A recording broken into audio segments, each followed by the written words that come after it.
Yes. In this session, I will discuss about the emission regulations and the reduction techniques EGR and SCR. Okay. Just for the if you review or the recap what you studied in the previous classes, we know that when a fuel undergoes a combustion inside the cylinder, the exhaust gases will consist of CO2, H2O, nitrogen, and emissions such as hydrocarbons, then carbon monoxide and nitric oxide. So these are the additional components. What I just the last three components: the T, unburned hydrocarbons, carbon monoxide, oxides of nitrogen, soot particles are actually termed as emissions because they are harmful for the human society and environment. Okay. So in addition to these four components, you have two more components. One more component also there, that is sulfur, oxides of sulfur. Okay, and in fact, the CO2 also considered as the emission because CO2 is one of the greenhouse gases, and you know already the greenhouse gases are the main contributor for the global warming. So in overall, the exhaust that is coming from the IC engine, except the water and little bit of water, little bit of hydrogen, all other components are actually emissions which are harmful for society. Okay, so in the rest of the presentation I'll be referring hydrocarbons as a THC and carbon monoxide as a CO. Oxides of nitrogen means it can be NO or NO2, together it is termed as NOx. Smoke, soot or particulate matter, all three together will be referred as, can be referred as smoke or soot or particulate matter. So why there three names are this? It all depends upon the how you are measuring these emissions. Okay, the smoke is the what public word. Okay, soot is what when you measure the weight of this component, then it is known as a soot actually. So when you measure the diameter of these particles, then we'll tell it is a particulate matter. Okay. In some sense, smoke can be used when you are measuring the opacity of the these soot particles. Then we will treat as smoke. Okay. The other emissions are oxides of sulfur and then carbon dioxide.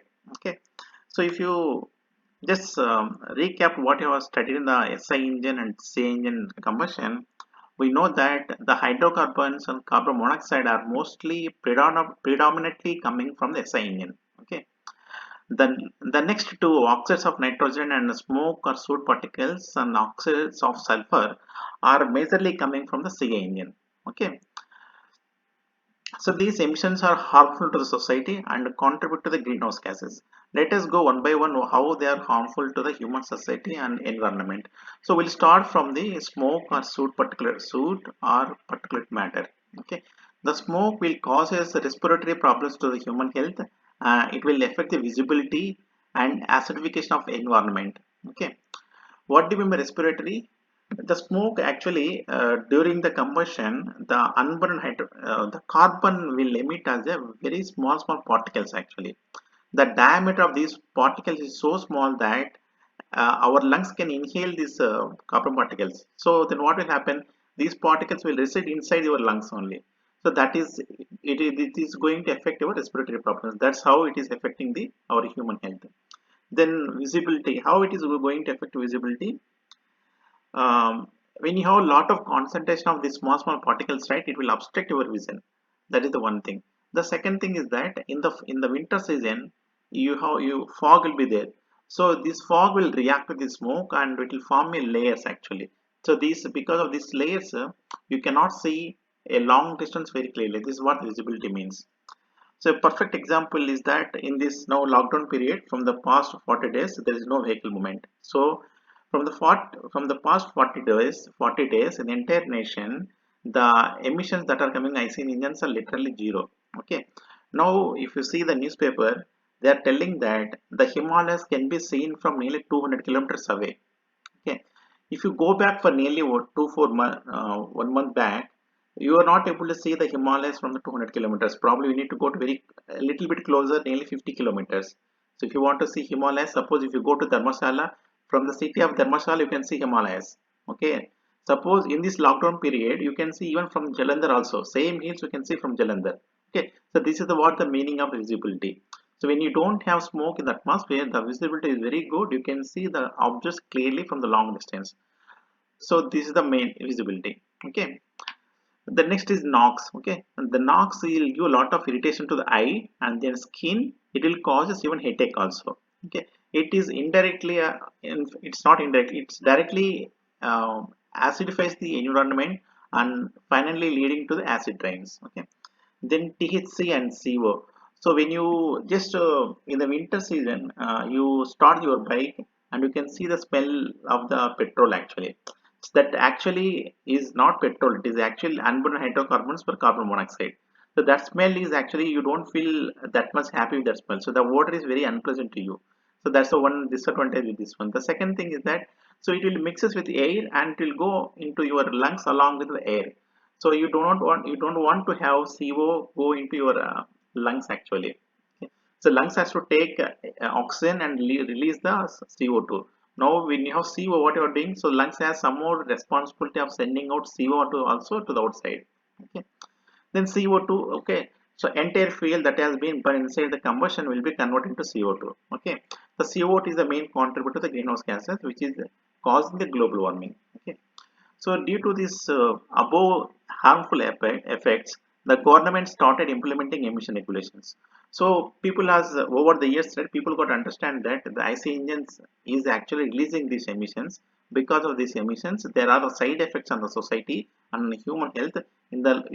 These two are not good for in the long run for the society. So then the environmentalists and the scientists sat together and they developed some regulations. Okay, the purpose of these regulations is to reduce the emissions that are coming from the engine from the vehicles. At the same time, they do not want to compromise on the performance of the vehicle. So these two factors needs to be considered. Okay, the aim of the emission regulations is to curb and control the emissions from IC engines and thereby reduce the harmful effects to society. Okay.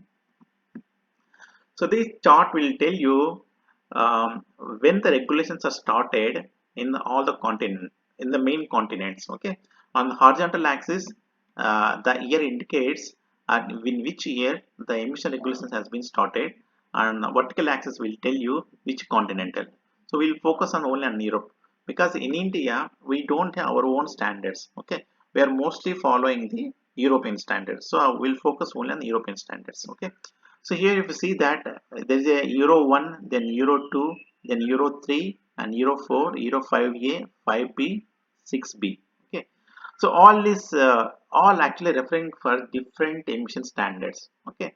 Suppose if you take a look at Euro 1 in Europe, it started somewhere between 1992.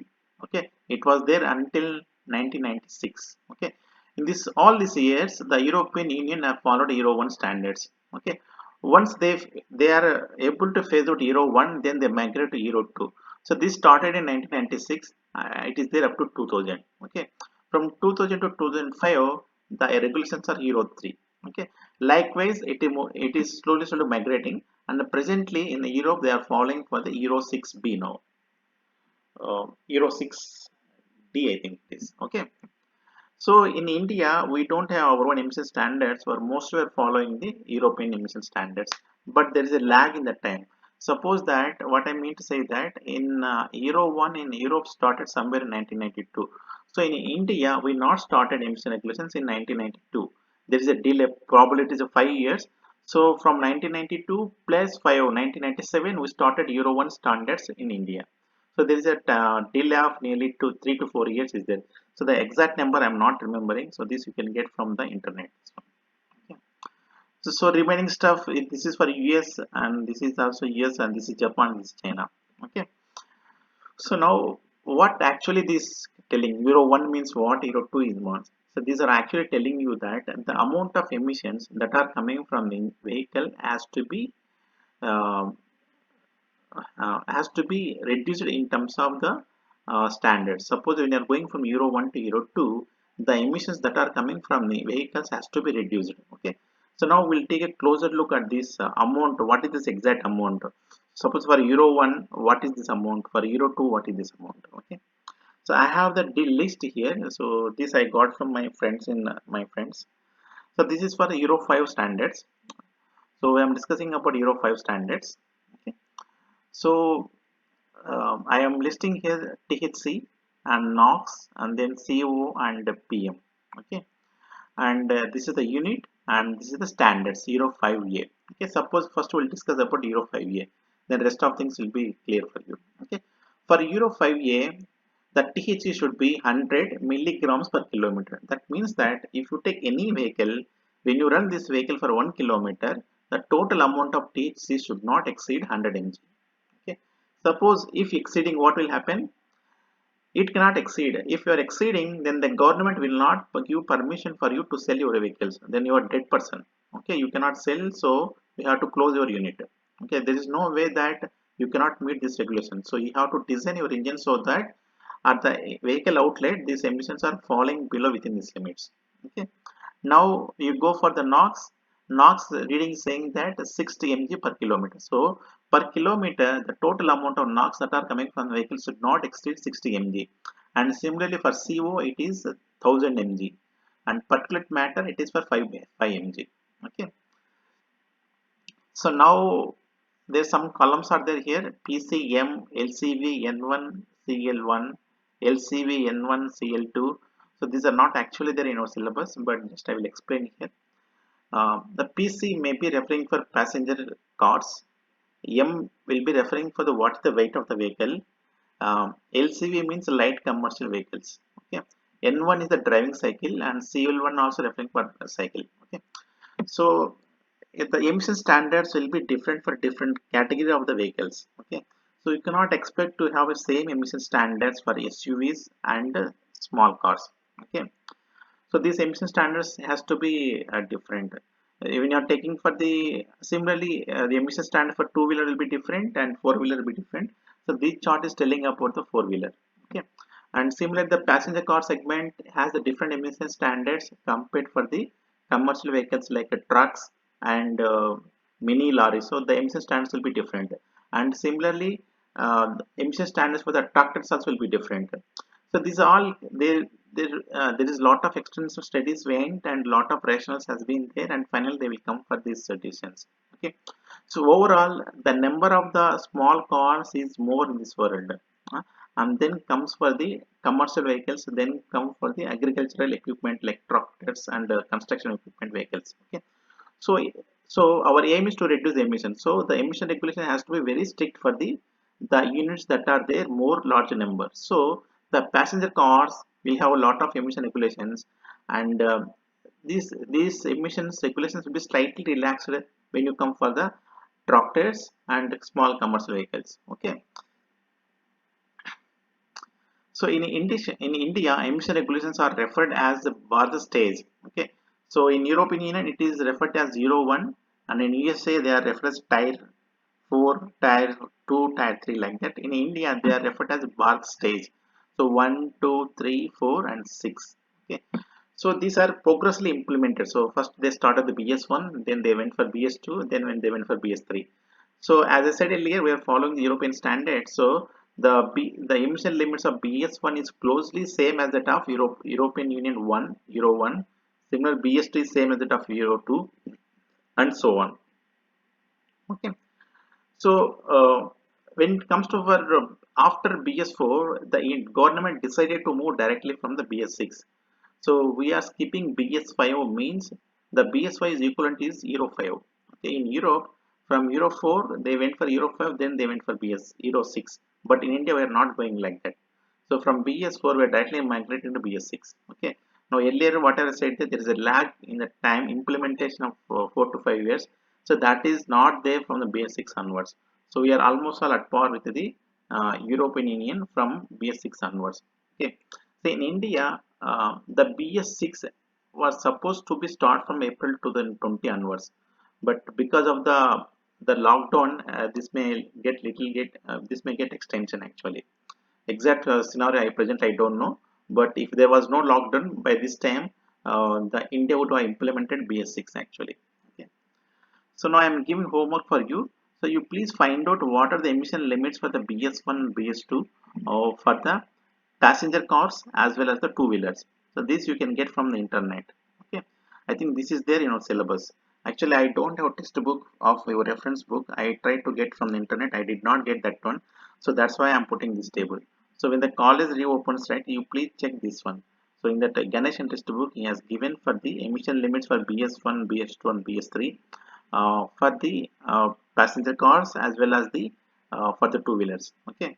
So this data is for the Euro 5. If you want to tell equivalent, that is for the BS5, which we are not implementing. Okay. Now implementation. So, how does the government plan to implement these emission regulations? So, it is quite obvious that this emission regulations has to be implemented first where the density of the vehicles are more. Okay. So, when you think from this perspective, we'll come to a conclusion that this has to be first implemented in metropolitan cities, because in the metropolitan cities we have more number of the vehicle density. Okay. So, in India, the New Delhi, Mumbai, Chennai, and Kolkata are the main metropolitan cities. So when the government started implementing these emission regulations, they first started in these four cities. That means that except in these four cities, in rest of the nation, there are no emission regulations. Okay. So then progressively they implemented the next subsequent cities such as Pune, Bangalore, Kanpur, and Hyderabad.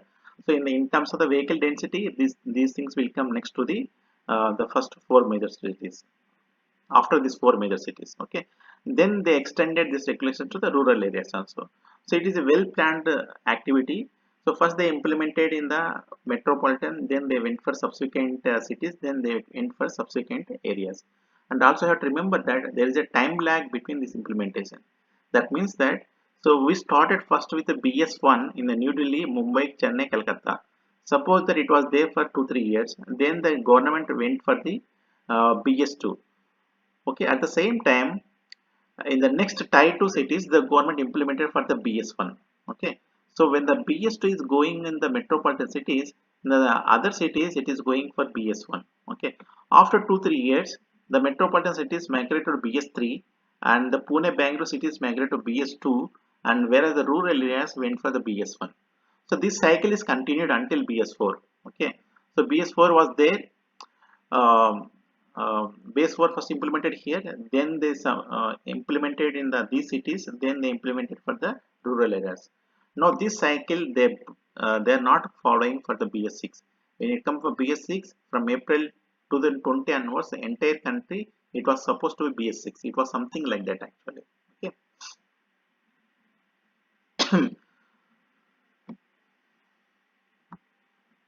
Okay.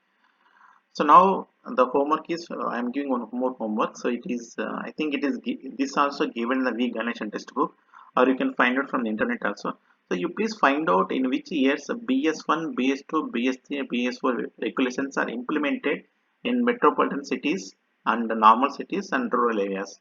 So you can understand what I'm saying very clearly this one. Okay. So when the BS1 is going on in rural areas, in the metropolitan cities it won't be BS1. So that will be like something like BS3. Okay. Okay, now we'll come to this point. So okay, now we know that uh, emission regulations means at the engine outlet or the vehicle outlet we need to reduce the emissions. Okay, let us say THC, so we have to reduce the amount of THC that is coming from the vehicle, or NOx, that amount of NOx that is coming from the vehicle also we need to reduce. Okay, is there any burden in implementing this one? So you need to think from the two perspectives. The first one is on the government, the next one is on the automobile manufacturing companies who are selling actually vehicles like Tata Motors and Mahindra and Maruti or Toyota. Okay.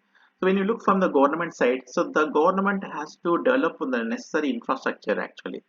So particularly when you're trying to implement BS6, no, so the diesel that is required for the BS6 vehicles will be entirely different than BS4. Okay, so you cannot take the diesel that is available for the BS4 vehicles and put into BS6. So it is not going to work out like that. The main problem is that when you go for the BS6, you have the emission regulations for the sulfur oxides. Okay, before BS6, there is no emission limit on sulfur oxides. The engine or the vehicle can release any amount of sulfur oxide, so you need not worry about that one. But from BS6 onwards, there is put a limit on the sulfur oxides also. Okay, so this demands a change in the refinement process of the petroleum products actually. Okay, so to reduce the sulfur oxide, it's need not to be engine. So you have to take care of the what kind of petrol you're supplying to the vehicles also. Okay, then the government or the petrol refineries like Bharat Petroleum, Hindustan Petroleum, right? So they have to change the refinery process so that in the extraction of the petrol itself, like diesel and gasoline, the concentration of the sulfur they have to reduce. Okay, so this requires extensive investment. It's not an easy task. Okay, so these kind of burdens are there in the government.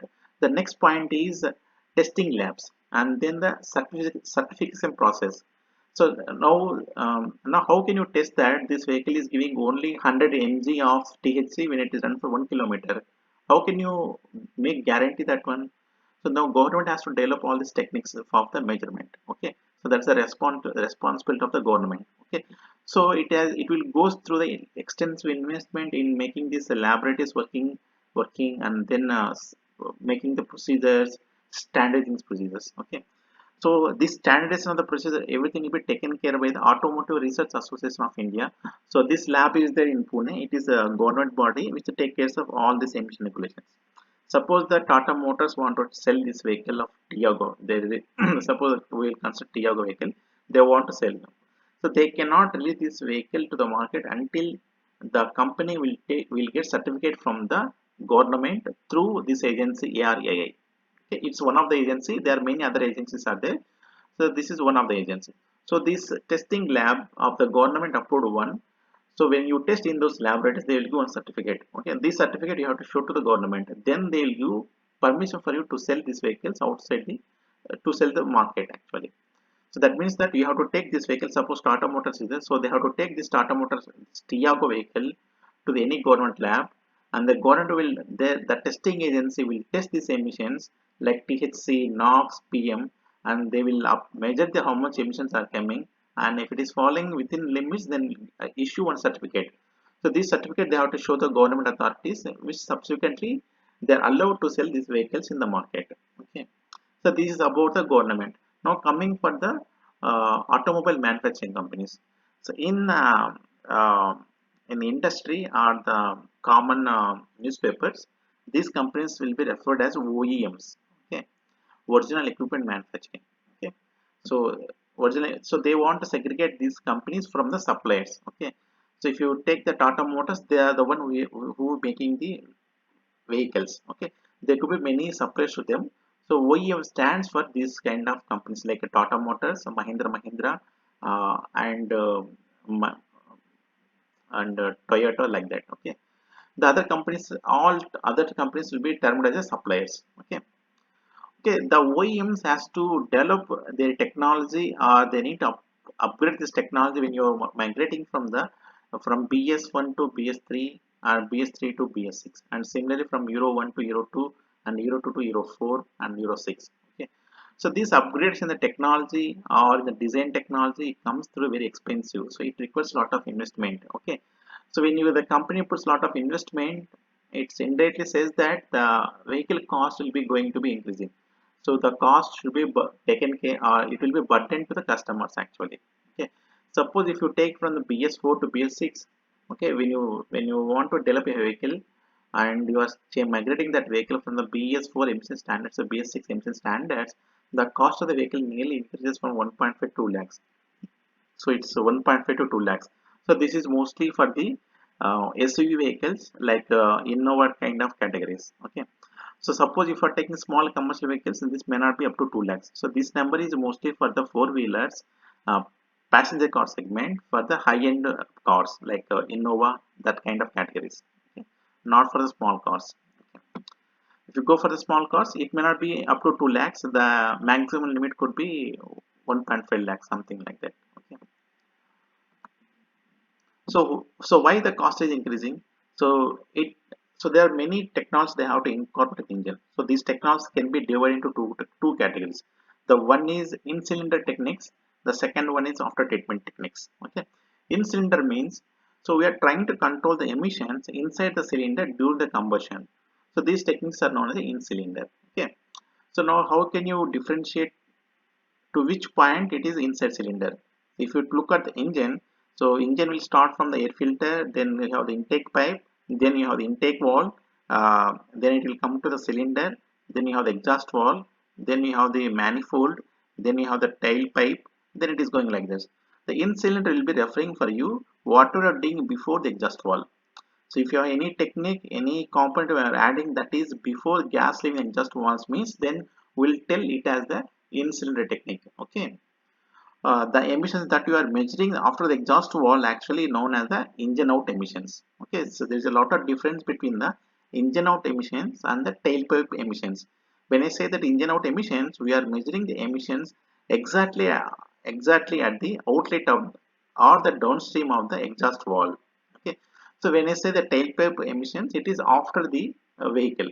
Okay, so we are referring for the engine out emissions. So when I say that in cylinder techniques, they are going to reduce the engine out emissions. Okay.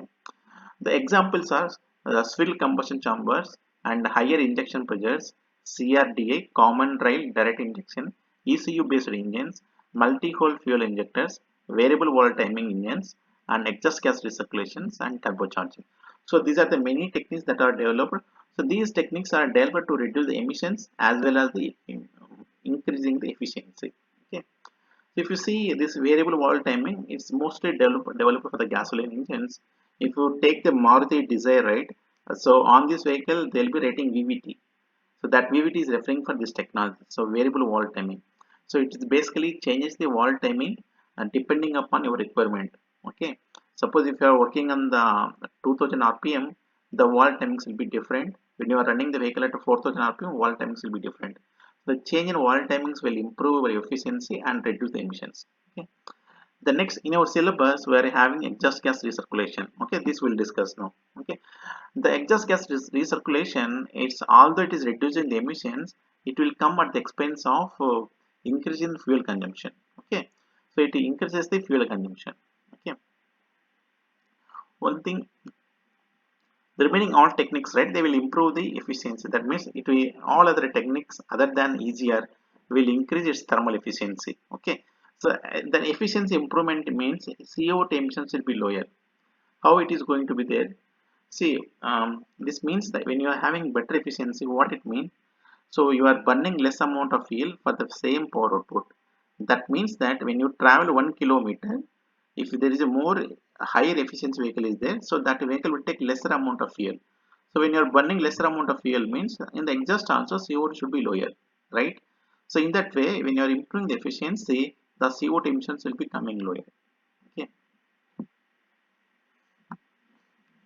Now we'll discuss about after treatment. So these techniques reduces the emissions in between engine outlet and tailpipe outlet. Okay. So once the gas leaving the exhaust valve, and then before and then it will start from there and the vehicle outlet. In between these two, you will be adding some additional components. So in these additional components, the gas will be subjected to some chemical treatment. Okay. So because of these two names, like this is a chemical treatment and this chemical treatment you are doing after the engine. So these two together, the name came after treatment. So basically after treatment devices are the devices which will reduce the emissions by doing chemical treatment. Okay. So these are like you need to add some extra components on the vehicle after the engine. Okay. So additional component means you are going to increase the weight of the vehicle. So your mileage is going to be decreasing with the this treatment, this after treatment devices actually. Okay. Examples are the catalyst and the selective catalytic reduction and diesel particulate filter. Okay. So in our syllabus we are having catalyst and SCR. So we'll discuss about these two now. Okay. So first we'll discuss about the EGR, exhaust gas recirculation. So as I said earlier, this is the in-cylinder technique developed for the CA engines to reduce only NOx. So this reduces only NOx. So that means that it is going to increase all other emissions such as THC, CO and particulate matter. Okay. Of course, it is going to decrease your efficiency, and so there is an increase in BSFC. Okay. You already know the link between efficiency and BSFC. So there is a decrease in efficiency means there will be increase in the BSFC. Okay. The concept is that so the certain amount of the exhaust gas will be taken and it will be mixed with the fresh air, and this mixture of the fresh air plus EGR will be sent into the inside cylinder. So this was the concept of the EGR. Okay. So now we'll take a closer look at this concept and how it will be implemented. Suppose that in exhaust gas, so the mass fraction of nitrogen is about 0.75. So this you would already studied in the fuels and combustion. So if not, you please refer your thermodynamics. Okay. So in the exhaust gas, the mass fraction of nitrogen is about 0.75. This is one number only. So it can change plus or minus 10 percentage depending upon how the combustion is occurring. Okay. So when the exhaust gas mixes with the fresh air, the mass fraction of the nitrogen increases. Okay. We already know that in the fresh air also there is a nitrogen is there. Okay. So you are adding a exhaust gas to this fresh air. Okay. In these two components, like in exhaust gas, it is a nitrogen. In the fresh air also it is a nitrogen air. So if you take this mixture, the concentration or the mass fraction of the nitrogen in this mixture will be higher.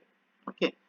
So what we'll now doing in this mixture of EGR plus fresh air, the concentration of oxygen is reducing.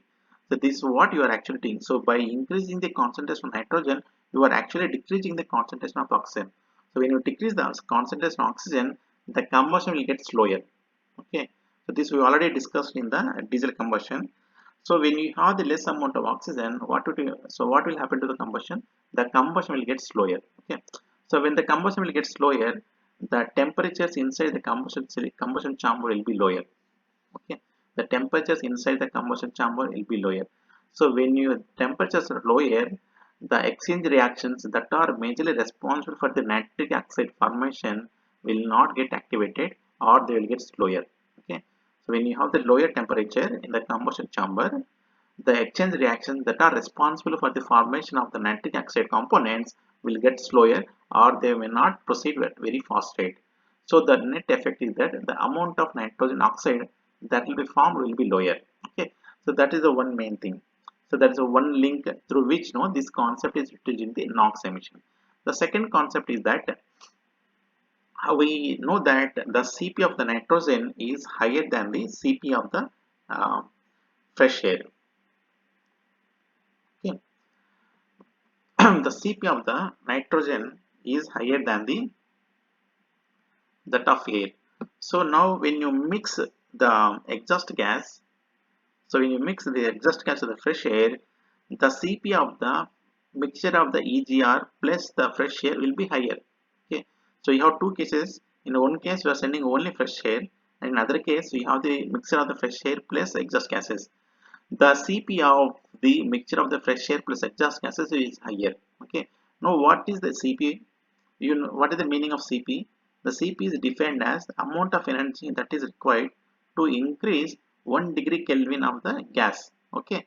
So when you say that Cp is higher, that means that to increase the 1 degree centigrade or 1 degree Kelvin, you require more amount of energy. Okay. Now you come back for the combustion now. Now we know that we know now you know that the Cp value of EGR plus pressure is more. That means that this mixture will take more energy to increase the temperature by 1 degree centigrade. Indirectly, um, you are saying that the temperature increment with this EGR plus fresh air will be lower. Okay, so the amount of heat will remain same, but the Cp is higher. So the net increment of the temperature for the mixture will be lower. So indirectly, what it is doing that the Cp factor is trying to reduce the combustion temperature. So this also will lead to reduction of the NOx. So basically, this concept is reducing the NOx by two methods. The two reasons. The first one is increasing Cp. The second one is by lowering the by slowing the combustion. Okay. The next, why other emissions are increasing? So this is the next point we'll discuss. Okay, we already know that the exhaust gas will consist of, in addition to nitrogen, it will be consisting of CO2 also. Okay, so what is the fact? What is this? What CO2 is doing when we have the EGR? So we know that in the diesel combustion, it is a non-homogeneous mixture. Okay, so the moment the fuel spray is released into combustion chamber, so the fuel has to, which is in the vapor state, has to diffuse into other areas and mix with oxygen. Okay, now with the EGR in the combustion chamber, in addition to oxygen, in addition to nitrogen, you have CO2 also. Okay, now the probability of the fuel vapor to find out the oxygen will be decreasing because of the presence of CO2. Okay, so some cases, some fuel particles may mix with CO2 also. So these present the fuel that is mixing with CO2 will not burn and it will transform into emissions. Okay, so this reduces the availability of oxygen. So when you have less availability, that means that it is fuel rich zone. Okay, so the carbon in a state, the fuel is in a state to burn, but it is not finding sufficient oxygen to burn. Instead of oxygen, it is finding CO2. So the combustion will not occur. So the elevated hydrocarbons will turn into soot particles or the smoke. In this process, we have more amount of THC forming and CO also forming. Okay, so in locally this rich mixture region, combustion will get slower and leads to formation of particulate matter and THC and CO. Okay. So the other point is that your the slower combustion will has the bad effect on the fuel economy also. So because the combustion got deteriorated, the basis is going to be increasing, so your efficiency will be coming down actually. So when you are coming efficiency going to be lower, the mileage of the vehicle is going to be increasing, so which is not good for the customer actually. Okay. So now if you have a vehicle with easier technique and without technique, the vehicle that is with easier we have lesser mileage. That means that if you want to travel between a distance of 100 kilometer, which is the vehicle that is having easier, you need to put more fuel, and so your expenses are going to be higher. So that is the end result for the customer. Okay. So this is what the concept. Now we'll discuss about the next factor. Okay. Now we said that the moment you are introducing EGR into the cylinder, the NOx is reducing. Now the question is how much amount of EGR you need to send into cylinder. What is there any limit, or you can send as much as you want to have. Okay. Suppose if you are continuously increasing the EGR amount of EGR that you are sending inside the cylinder, it is continuously reducing NOx. So these are the questions now we are going to answer now. Okay. First, I will show you the layout of the EGR technique. Okay, so this diagram I have taken from this reference, so you can from the net also can get from here, this URL. Okay. So here the air is coming from this direction. So these are all the intake system. So this is actually referring for the port, and this is the engine. So it is a 4-cylinder engine, cylinder 1, 2, 3, 4. Okay.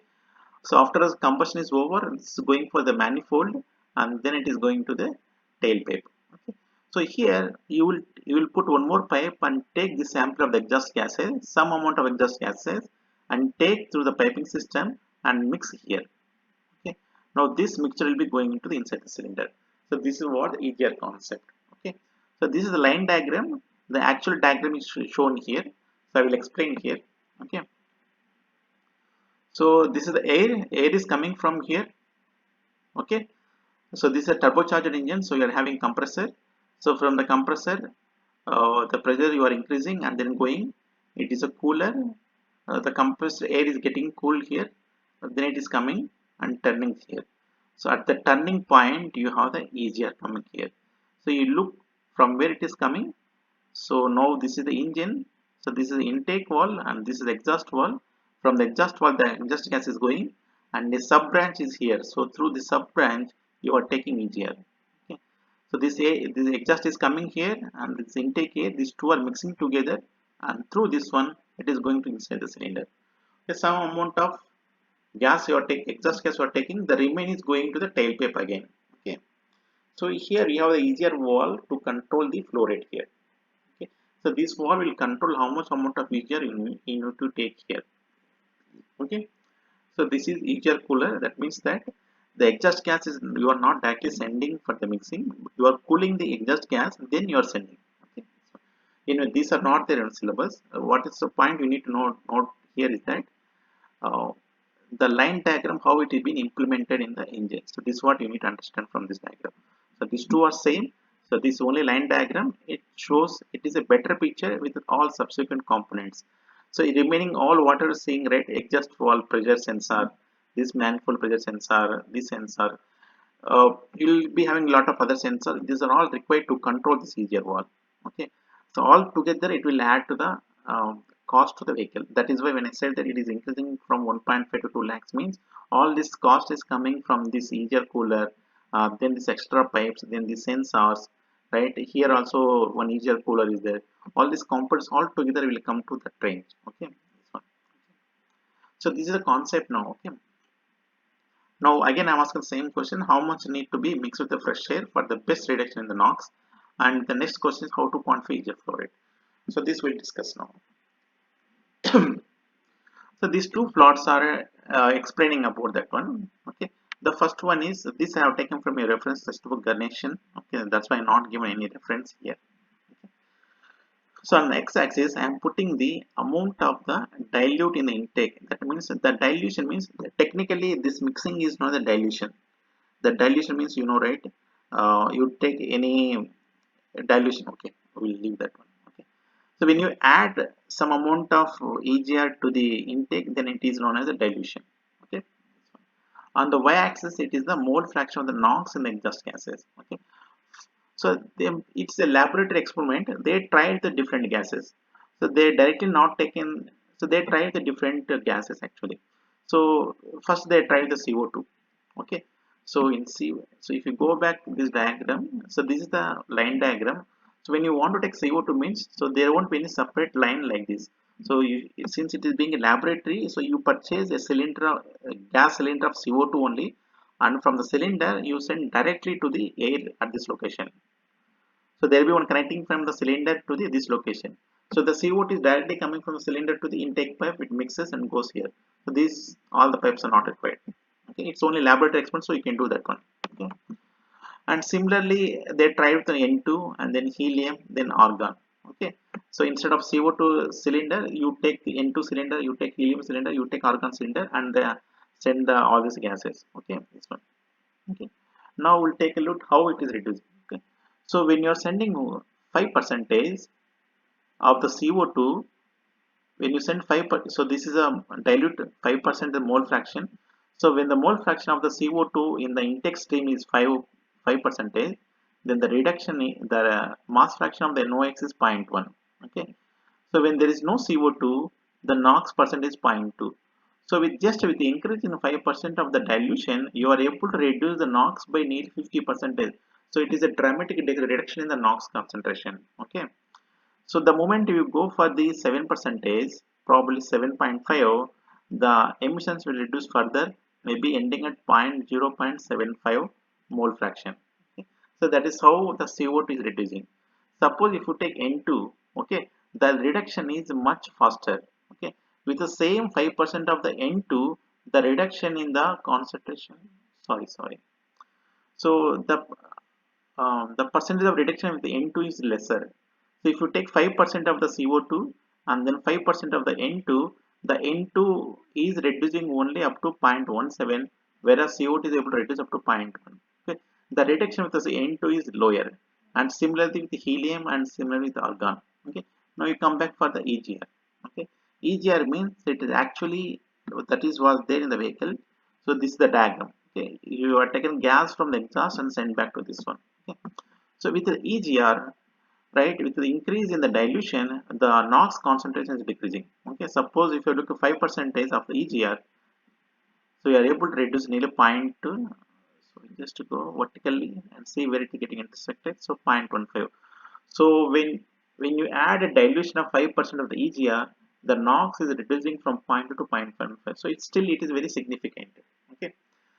Okay, so as this indicates that as we're increasing the dilution, the amount of reduction in the NOx also increasing. So this is a good thing actually. Okay, but why this experiment limited to only 30%? What will happen beyond 30%? So beyond certain limit, the dilution is so high that the fuel will not find sufficient oxygen. So the combustion will become very poor. Although there will be reduction in the NOx, but it won't deliver the power what you want to have, and the fuel economy and the base assist it increase so much that you don't require this kind of techniques for the vehicle development.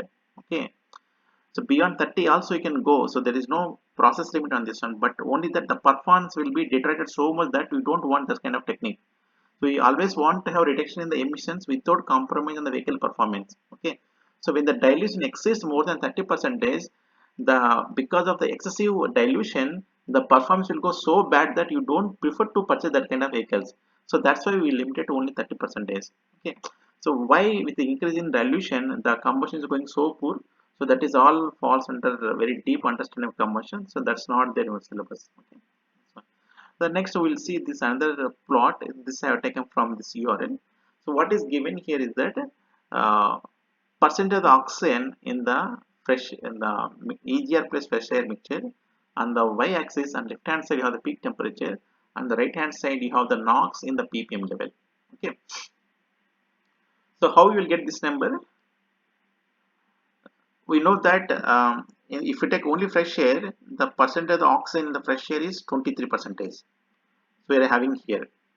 Okay, oh sorry, 21, 22, 23. So this is the fresh air. Okay, so the moment you are adding each year, the oxygen percentage will be going down, right? So if you take 5% of the each year, then probably your oxygen percentage also will be reduced by 2 to 3 percentage.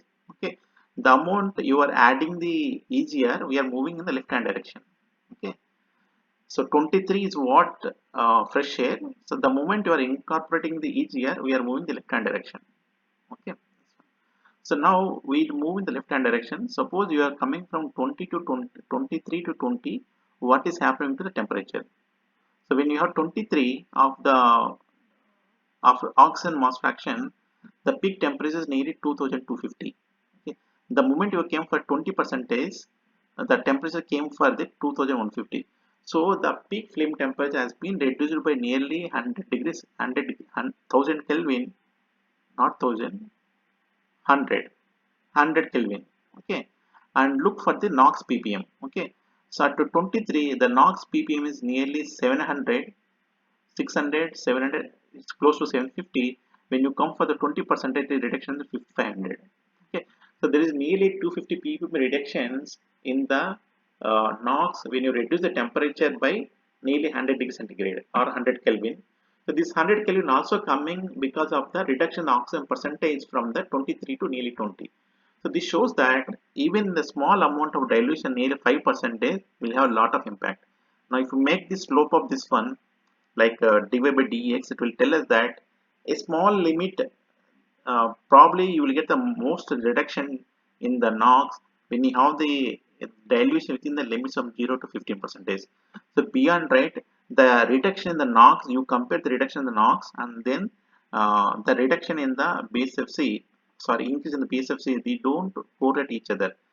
So we will get a small margins in reduction of the NOx, but you will get too much effect on the increase in the base. So you don't prefer that one. So usually people will limit this dilution of the intake charge up to 20. So beyond 20, people don't prefer actually. So this I'm explaining about the up to BS4. So probably BS6 I'm not familiar. So they may go beyond 20 to 25, beyond 20 also. Okay. So now how can you measure this percentage? Okay, this is what about the concept and to what extent we can make the EGR flow rates. Okay, so there's a limit on this one, so you cannot increase the EGR flow rate as much you want to have. So there's a limit on that one. These two graphs will tell you about the limit. The next question is how to measure this EGR flow rate. Okay, so when I say that it is 10 percentage, on what basis you are telling 10 percentage? So that is coming from this formula. Okay, so the MEGR equal to the mass fraction of the EGR equal to M of the exhaust in intake divided by M of the exhaust in intake plus M of the fresh air. Okay, this is actually nothing but the mass fraction of the exhaust gas in the mixture of the fresh air plus EGR. So this, I hope this you are very much familiar with the thermodynamic concept. Okay, so you please remember what you studied in the properties of the gas mixtures. So there we already discussed about what is known as the mass fraction. So this is nothing but the mass fraction only. So mass of the species divided by the mass of the mixture. This is what the same formula. Okay, so I will go back here. So we are defining at this location. Okay, so this is defining you mass flow rate of this divided by mass flow rate of the fresh air plus mass flow rate of this mixture. Okay, this is what is definition. Or indirectly, mass flow rate divided mass flow rate at this location divided by mass flow rate at this location. Because by the time it comes here, it will be mixed with the fresh air also. So here it will be MA plus M exhaust. Here the mass flow rate will be MA plus M exhaust. Okay, here it will be only the M exhaust. Okay, this one. So now that is the formula. Now how can you measure the EGR flow rates now? So what is the measurement here? So you can measure this one by measuring the concentration of CO2 or O2 in upstream and downstream of the mixing point. Okay. So this formula is fine. Now how will you find out the mass of the exhaust flow rate? So this is the next question. Okay. So people what will usually do? So in this is the exhaust stream. In this stream, you will measure the what is the concentration of the CO2 or the O2, and similarly in the fresh air also you will measure the concentration of O2. In the fresh air you don't have CO2, so you need to measure the O2 here. And similarly here also you measure the O2 or CO2. So based on these two measurements, you can calculate this ratio. Okay. So this actually you can take it as a homework actually. So these in your syllabus these calculations are not there, but you can understand all these calculations because these all formulated based on the properties of the gas mixtures. Okay, you can take it as a homework. Suppose if I give the concentration of the CO2 here it is 10 percentage, and here the oxygen percentage 23 percentage, how can you find out the EGR mass fraction? So this calculation you should be able to do independently. So you please refer your thermodynamic calculations. Okay, of course it is not there on syllabus of the assignments, but you should be able to do all these calculations. So usually any technique that decreases NOx means, as we discussed earlier, so it is making the combustion to be slower. Okay, so the slowness of this combustion will result in the increase of all other emissions and fuel consumption. And similarly, any technique that decreases the PM, until now we discussed about the NOx. Okay, suppose if you discuss about the particulate matter, the smoke, so any technique that decreases the PM, right, it is actually increasing, that comes through the concept of increasing the speed of the combustion, or you make combustion to be faster. Okay, so when you make the combustion to be faster, the smoke levels will come down, THC will come down, CO will become down. The other thing is that the moment you are making the combustion to be faster, the flame temperature is going to be higher. So the moment you are having the higher flame temperature, your NOx also going to be increasing. So when someone says that I'm able to decrease the particulate matter, so you are actually increasing the NOx also. Okay. So now finally for the engine design, these are all trade-off. So it is a trade-off point. So you need to see optimum point. Okay. So you need to reduce the NOx at the same time. You should not increase too much of CO and HC and smoke. So there will be one trade-off point which you need to catch that point using how much amount of flow rate you are doing. Okay, the trade-off point will tell you how much dilution you need to take. Okay, next is catalytic converter. Okay, it's an after treatment device as I discussed earlier. So so in this catalytic converter, these are mostly for the gasoline engines. So if you look for the gasoline engines, from the gasoline engines, the emissions are mostly of THC and CO. Okay, the NOx and SOT is not so predominant in SI engines. Okay, this mainly coming because of the nature of the combustion. So in SI or the homogeneous combustion, you don't get any significant amount of NOx plus smoke issues. So mostly it is coming, mostly it will result in the elevated levels of the THC and CO. Okay, okay, but in combustion, the flame temperature will touch close to the 200 2000 Kelvin. So when you're touching 2000 Kelvin, there will be certain amount of NOx produced. Okay, so from the SI engine, you can expect to have more amount of THC and CO and certain amount of NOx also. There is no question of having smoke from the SI engines. Okay, so that's why this is also one of the reason why Delhi government in I think 2014, I think 2014 or 2015, they put ban on diesel engines. Okay, so in Delhi, the major problem is smoke emissions and visibility. So some activities made some analysis and so said that diesel vehicles are more in Delhi, so you try to ban them actually. Government banned them, but anyway, the OEMs went for Supreme Court and they have taken order again to sell these vehicles. And later on also government said to, they told to not to sell diesel vehicles with more than 2 liter capacity. That rule still is there in Delhi. So in Delhi you cannot sell, I think now you cannot sell vehicles which are having more than 2 liter capacity. Most diesel engines. Okay, so that's mainly coming because of smoke emissions.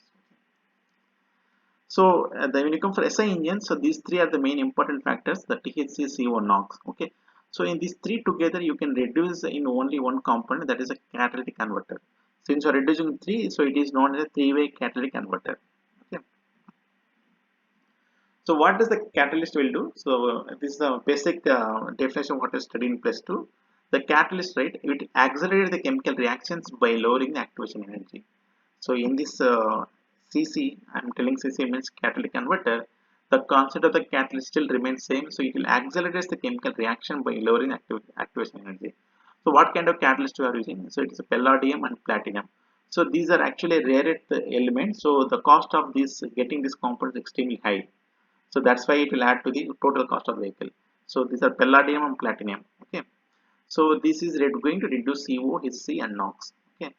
So these are actually ceramic structures and exhaust allowed to flow through the porous media. Okay. What are these components actually? I will show you in the next coming slide. Okay. So this efficiency, how much amount of this CO, HC and NOx is reducing is known as efficiency. So this depends upon the temperature of the exhaust gas and the equivalence ratio of the air plus fuel mixture. So the efficiency of this catalytic converter will depend upon the two factors. The first factor is exhaust gas temperature and second is equivalence ratio of the air plus fuel mixture. Okay. So this is a diagram. Okay, this is the overall component. Okay. First I will discuss about this one. Okay. So as you can see here, so this is a component, this is the functional diagram. Okay. So the exhaust gas is entering at this location. Exhaust gas means, so this will be placed after the exhaust valve. So the gas, after the combustion, the gas will come outside the engine through the exhaust valve. Afterwards it will be entering into the catalytic converter through this section. Okay, inside this one you have all this porous media. So these all this porous media. So I hope you are familiar with the porous media. Porous media means it is like a solid obstacle with the small holes in that one. So the gas will be going through the small holes. The holes can be visible or not visible. Okay, and this can be defined based on the permeability of the component. Okay. So when you see your naked eye, it may be completely closed, but the gas can penetrate through this one. Okay. So that is one of the porous medium. Okay. The gas will be going through this porous medium. Okay. So when you're going through this porous medium is consist of the catalyst. Okay. So what will do, this catalyst will promote certain reactions in which, right, they will extract the THC and CO from the exhaust gases and they convert into CO2 plus H2O plus hydrogen. Okay. The THC will be converted into hydrogen plus carbon dioxide. So now it's not THC. So hydrogen is not a harmful gases. You know, it is converted to CO2. So in this way it will be doing. So this uh, um, catalyst will be made in this format. Okay. So this is a porous media. So this is a three-dimensional view and this is the cut section view. So this is probably inlet and this is outlet. So this you can see clearly here. This is the inlet and this is outlet. Inside this one you will be having this kind of components. And one cut section view will be something like this. Okay. So the gas will be allowed to go through this one. You can see that a lot of obstruction to flow. So it is coming through this one upward. It will hit and then deflect downward and then go through this passage and lift up. So all these obstructions what are keeping it, so we are trying to increase the residence time scale of the gas inside the catalytic converter. So the residence time scale means how much amount of time it is staying inside the catalytic converter. The more amount of time means it has most contact with the catalyst for the longer time. So when it is have more contact with the catalyst, the chances of conversion will be higher. Okay. So this is a graph that shows the effect of the temperature on the efficiency. So how will you define the efficiency? You please note down this definition. I have not written here. The efficiency means suppose this is inlet to the catalytic converter and this is outlet to the catalytic converter. Okay. Efficiency means the reduction in the emissions when the gas is passing through the catalytic converter divided by exhaust gas emissions before catalytic converter. Okay. Suppose TH is coming to be here 1000 ppm. After the reduction, it will be like nearly 500 ppm.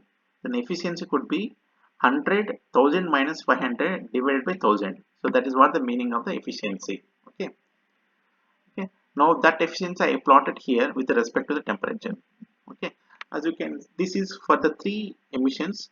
So this line is for CO, and this line is for HC, and this line is for NOx. Okay. So first we discuss about the CO. When the exhaust gas temperature is nearly 120, the conversion efficiency is nearly 10. So as you are slowly increasing the temperature of the exhaust gases, there is a drastic increase in the conversion efficiency. Suppose that when you look at the 250 degrees centigrade, the conversion efficiency is nearly 90%. That means that, so when you say that it is 90% conversion efficiency, then if at the inlet you are saying 1000 ppm, and the outlet it will be 100 ppm. Okay, that's the meaning. Okay, and similarly you have same pattern for the HC also, but the NOx has a different pattern. But anyway, this also increasing with respect to temperature. Okay, so after beyond nearly 400 it will get flattened. So not shown here, but most likely it will get flattened beyond 400, something like that. Okay, so what you need to understand from this figure is that the efficiency will be good only at a certain temperature. Suppose that if exhaust gas temperature below 200, it is not going to work out. Okay, the emissions, there won't be any reduction in the emissions. So you have to keep minimum of 250 degrees centigrade to get into 50% efficiency. The 50% efficiency is known as the light off temperature. Why it's so important? The importance comes from the winter seasons and the starting of the vehicle. So when you start your vehicle, the exhaust gas temperature suddenly will not increase to 300. So initially it will be slowly progressing from the 100 to 100, 300. That means that the initial transient period when you are starting your vehicle, the catalytic converter will not function properly. So that you need to take care. The next graph is equivalence ratio. So with respect to equivalence ratio, I am I am plotting conversion efficiency for the HC and the NOx and CO. So this side is rich mixture and this side is lean mixture. So this is equivalence ratio we are defining in the engine. Okay, not in the exhaust. We are defining in the engine. Okay. So first you look at when you have stoichiometric air fuel ratio. When it is 1, it is known as stoichiometric. At the stoichiometric, the conversion efficiency for HC is nearly 85. It's 90, and for the NOx it is nearly 85, and for the CO, okay, for CO it is 85. Okay, suppose if you go for the lean side, suppose you are looking 0.97, when the equivalence ratio 0.7 or you are in the lean side, the conversion efficiency is nearly 10 for the NOx and 99 90 for 95 for the CO and 80 for the HC. And similarly when you go for its side also, suppose if you go to 1.02, the conversion efficiency for CO is 30% and remaining two numbers you can write here. So this plot is saying that the three factors, the three conversion efficiencies are highest when you operate at the equals ratio of 1. Okay, so to have better conversion efficiency you need to operate most of the time in the stoichiometric air fuel ratio. Okay, so why in case if you go for the rich and CO is reducing? What do you mean by rich? Rich means the fuel concentration is more actually. So we are discussing about the conversion efficiency, but the inlet to the engine, inlet to the converter itself, we are sending more amount of CO and we are sending less amount of oxygen. So oxygen is the main reactant component inside the catalytic converter. Although you have the catalyst, in all those catalytic reactions, the oxygen is the main reaction component. So you are sending less amount of oxygen in the case of rich region, if the fuel is rich. So when you have less amount of oxygen available in the exhaust gases, then the conversion efficiency will be going to drop significantly. Okay, this figure also will tell you that if you are operating the catalytic converter in the rich zone, the CO conversion is coming very drastically. So you should, at any cost, you should not run vehicle in the rich side. So you have to run from the lean side only. In the lean side, suppose if you move from 1 to 0.96 also, the reduction in the conversion efficiency of CO is not so significant. It's still flat. So if you are running at 1 or 0.96, the conversion efficiency of CO is not changing.